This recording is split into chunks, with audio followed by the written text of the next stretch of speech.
Méditation du 30 juin. Les mauvaises habitudes s'héritent. Il marcha dans la voie des rois d'Israël comme avait fait la maison d'Akab, car il avait pour femme une fille d'Akab, et il fit ce qui est mal aux yeux de l'Éternel. 2 Rois 8, le verset 18. Les filles ont grandi en regardant leur mère adorer des idoles, faire des sacrifices abominables et se salir les mains en faisant tuer des innocents. Elles l'écoutaient parler de ses plans diaboliques pour atteindre ses sales objectifs et l'entendaient rire dans sa chambre après avoir réussi ses méfaits. D'autre part, la figure paternelle n'était pas différente et soutenait la bassesse de sa femme. C'est ainsi que j'imagine l'enfance des filles de Jézabel, qui ont appris de leur mère que la méchanceté était naturelle et qu'elles pouvaient exercer leur pouvoir pour imposer leur volonté. Les faits le démontrent, puisque nous lisons dans le texte d'aujourd'hui que Joram, fils de Jézabel, a fait le mal aux yeux de l'Éternel parce qu'il a épousé une fille d'Akab. Plus loin, au verset 27, nous apprenons qu'Ahazia, fils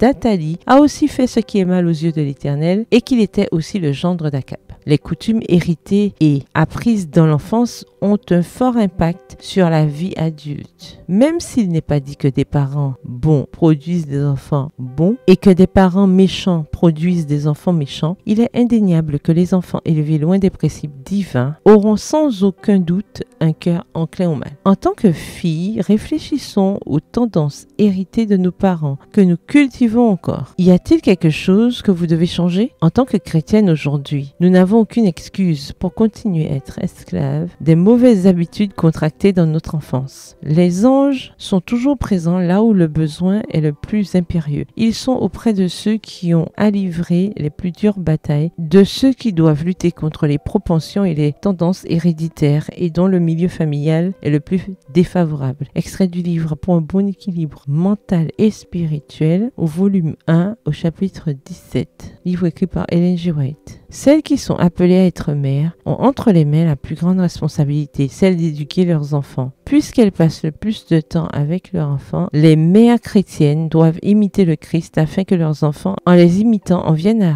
refléter le caractère divin et à être une bénédiction pour la société. La bonne nouvelle est que le ciel est prêt à nous aider si nous sommes disposés à changer. PS, heureuse de changer pour éduquer mes enfants. Bonne journée, que l'Éternel vous bénisse.